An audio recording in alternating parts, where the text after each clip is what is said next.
Hello and welcome to the Mossad Files. I'm Dan Raviv, the co-author with Yossi Melman of books about Israeli intelligence, most recently Spies Against Armageddon, which of course you can buy and, well, whatever you buy your books these days. I'm also honored to be the co-author of a new book. It's called The Quest for Significance: Harnessing the Need That Makes the World Go Round. And, well, I've written that with frankly, one of the world's authorities on human motivation, professor of social psychology at the University of Maryland, a distinguished university professor, Arie Kruglanski. There you are, Dr. Kruglanski. Thank you for writing this book with me, The Quest for Significance.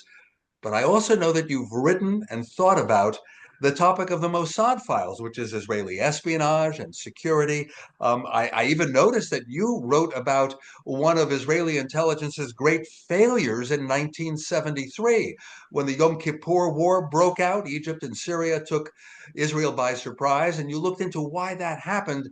And as you know, as we know, Israel was taken by surprise again on October 7th, 2023. Can we talk about that at first? I mean, do you buy the notion that Israel, a country where I know you lived for years, a lot of your education and teaching took place there, do you buy the notion that Israel became, what can I say, fat and comfortable, wasn't kind of really looking at its borders in a skeptical way, maybe even expecting the best from the Hamas administration in Gaza?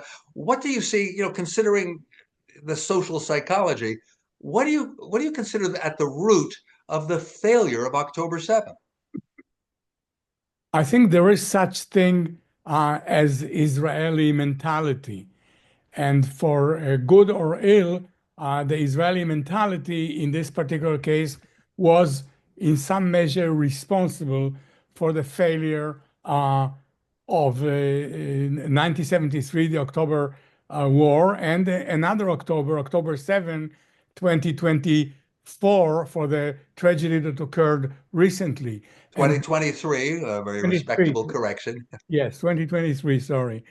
Um, I think that mentality is characterized by the Israeli confidence. The Israeli confidence that on the one hand allows them to, be one of the most creative nations on the planet, to create new things, to become the great innovator in many domains.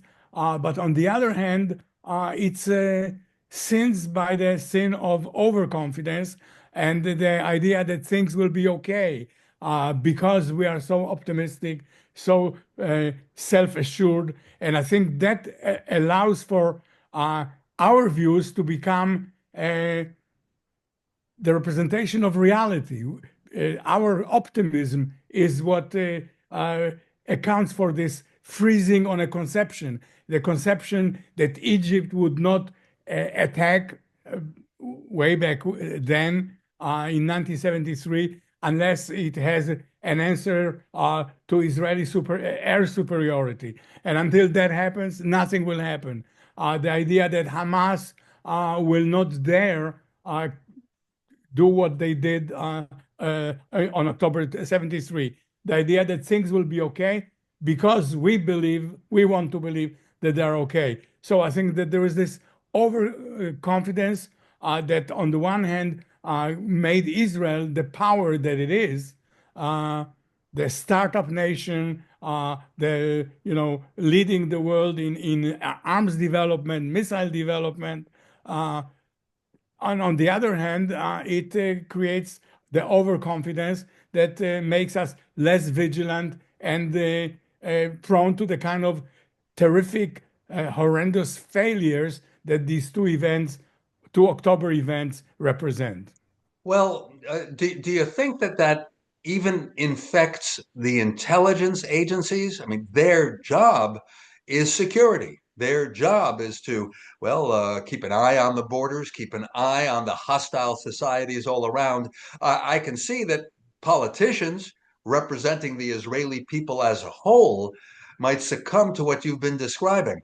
But it's really surprising when agencies like the Mossad or the domestic security agency Shin Bet, which is responsible for the territories that Israel captured in 67, the West Bank and Gaza, and military intelligence maintaining all those systems at the borders, listening to the enemies through the surveillance systems. It's quite amazing that the intelligence community would succumb to that, isn't it? It is, and it isn't. I think that the facts on the ground are one thing.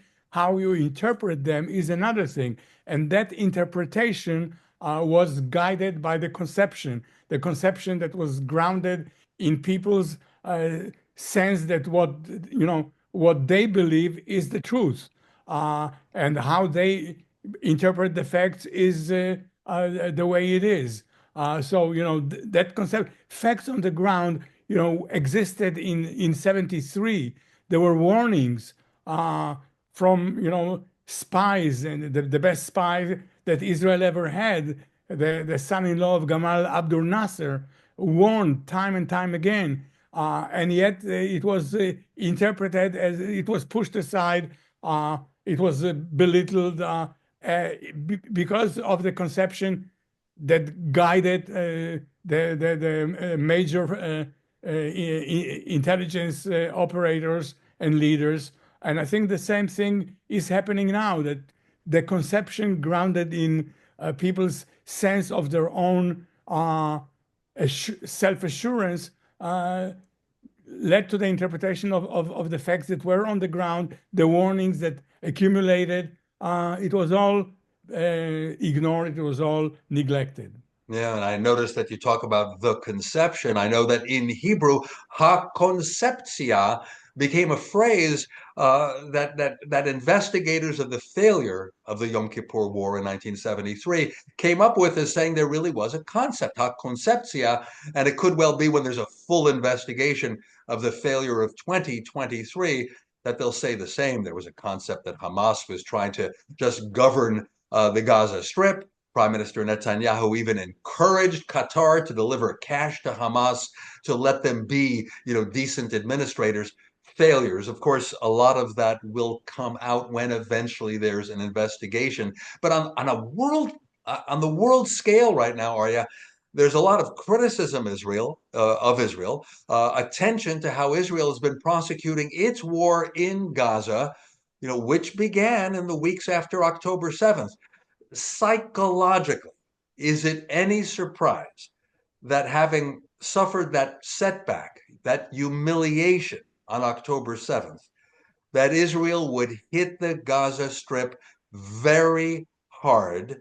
And experts on the military tactics say, of course, civilians were going to die. Some give credit to Israel for trying to be careful. Others say not.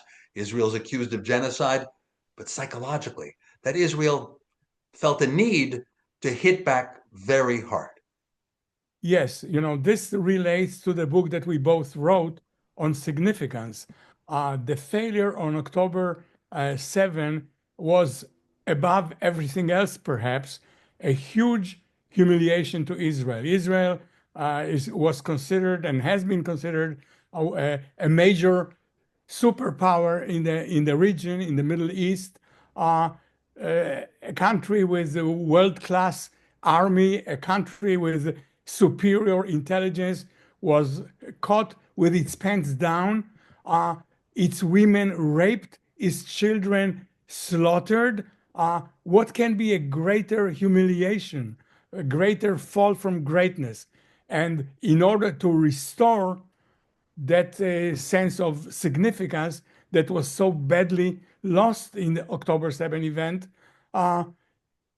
violence and violence in general is the primordial way of ensuring your significance, dominance, beating the other side, dominating, overpowering. And therefore, Israel hit Gaza hard, perhaps harder than was absolutely necessary, to the tune of mass casualties, mass killing of Palestinians, without perhaps enough regard of preserving human lives. But psychologically, this was the way to restore their sense of significance, restore people's notion that Israel is still a power, is still an entity that can made its impact, made its dominance felt. So that was a very understandable psychologically reaction.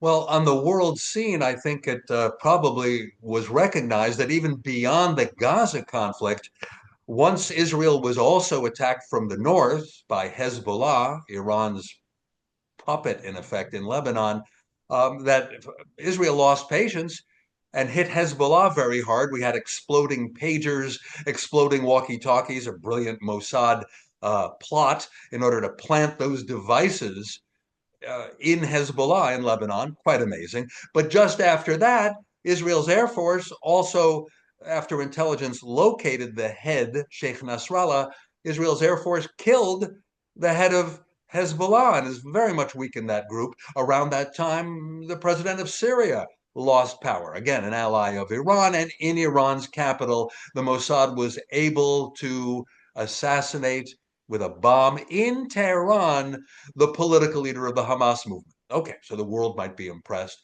The Middle East might be impressed. You've suggested that Israelis kind of needed that boost so that they would feel some restoration of significance.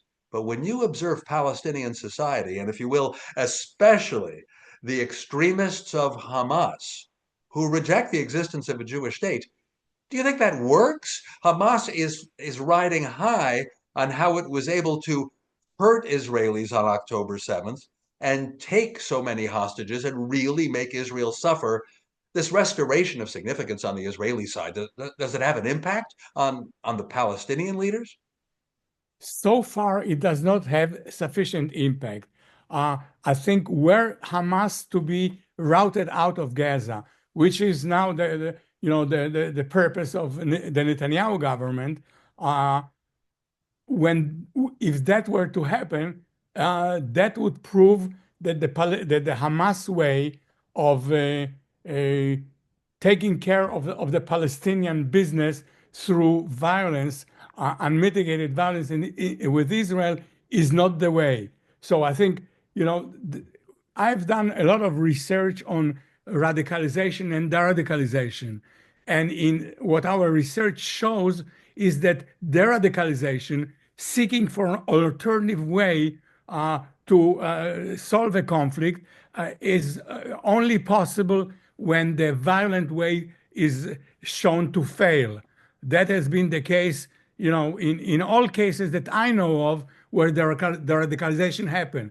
As long as the militant option is on the table, it's so attractive. Violence is such an attractive way to significance that one would not consider alternatives. So I think that defeating Hamas, routing it out of Gaza, is a superbly important objective if alternatives to the Israeli-Palestinian conflict were to be reconsidered. The two-state solution and any solution that takes into account the interest and the dignity of these two peoples. But as so far as Hamas can claim victory, can claim staying power, can claim that it humiliated Israel, and there it is still intact, still celebrating, then Israel has been defeated. Well, I'm wondering if we can bring that down to the individual level, because as you say, you did studies around the world, de-radicalization, what can happen when extremists understand that their group lost, that in fact it was not the best pathway to significance. I know we wrote about some of that research, in our book, The Quest for Significance, some of your research. Would we be surprised at how effective that could even be in Gaza? I mean, we've heard reports that Hamas, even in the last year, has 20,000 new recruits, right? They seem to have the monopoly of power and weapons in the Palestinian society in Gaza. So Hamas is still getting new recruits, but we'd be surprised, you're saying, if Hamas really could be smashed and their leaders taken out and they don't get to govern Gaza anymore, that even those individuals, even the young people of Gaza, again, I'd be surprised, but you're saying maybe they wouldn't be Hamas extremists who reject the existence of Israel? I mean, how optimistic can I possibly be? Well, there are people who are the core group of Hamas, the leaders, the people whose lives and significance is completely invested in Hamas, and there are the followers that are more, opportunistic. They join a movement when it's successful, and they are ready to abandon the movement when it is not. One case in point is the ISIS caliphate. In the heights of its power in 2014, there was 1,000 foreign fighters a month crossing from Turkey to Syria to join ISIS. After Hamas was defeated in 2016, that number shrunk to 30 a month, from 1,000 to 30. So nothing succeeds like success, nothing fails like failure. If Hamas were to be routed out of Gaza, an alternative to have been instituted, that would that would reduce the glamour, the glory of joining Hamas considerably, and open individual minds to a possible alternative way to significance. Of course, Israel at that point would have to, rather than gleefully celebrating its victory, be ready for concessions. In victory, magnanimity, as Winston Churchill has stressed. And I think that would be the time for Israel to show magnanimity, to make concessions in order to promote a fair resolution of the conflict that takes into account the dignity of both parties. Well, analyzing this as a social psychologist who knows Israel so well, let's even try kind of to sidestep the politics. Or that Prime Minister Netanyahu wants to stay in power, must call an election by next year. He's on trial for fraud and other charges. But the psychology of what you are calling for, that Israel, if it can score a smashing victory in Gaza, should then be magnanimous. Do you think that's going to happen in the current mood of the leading factions in Israel, where Netanyahu and his cabinet would stand if they could claim a smashing victory? Do you think they're going to be magnanimous and build up the significance of Palestinians so that they just don't feel like losers and turn again to violence? I think it should happen if the conflict were to be resolved. Whether it would happen, it's if an Israeli leader realized that this is the opportunity to solve the conflict, it's possible. A charismatic leader that would make that point clear to the Israelis, and if enough Israelis turned on to that idea, that would be possible. Whether it's going to happen, stranger things than that have happened. It's a question of effective leadership that would replace the far right enthusiasm of, a limitation of the other side, which is not going to happen. But rather a realism that there is an opportunity here to realistically solve the conflict. If there were leadership that convinced the Israelis that this is an opportunity, this is a moment in time that will not return, it could happen. Maybe I'm too much of an optimist, but as I can see circumstances in which it would happen, although right now, the zeal of the right-wing government would probably not be open to that possibility. All right, we might be surprised. Would you be able to comment on Israel's friendship with America, right? The irreplaceable ally, obviously the number one ally, a supplier of military aid and weapons, yes, getting some technology back from Israel, but Israelis, they savor the support of the United States. They almost hang on every word what President Trump says, what President Biden and President Obama used to say. Would they make a deal with Iran? Israelis are so tied up with the United States, right? Even as Israeli diplomats try to make friendships in other countries, it's not easy, especially during the Gaza war. Um, I've noticed this for years. Also, with Yossi Melman, I wrote a book called Friends Indeed about the U.S. Israeli alliance, and the Israelis needed it not only literally for weapons and money, but they needed it. They craved having an ally in the world. That hasn't changed, even as Israel now is turning 77 years old. It has and it hasn't. On the one hand, President Trump seems to be particularly supportive of Israel, more so of Israeli attempt to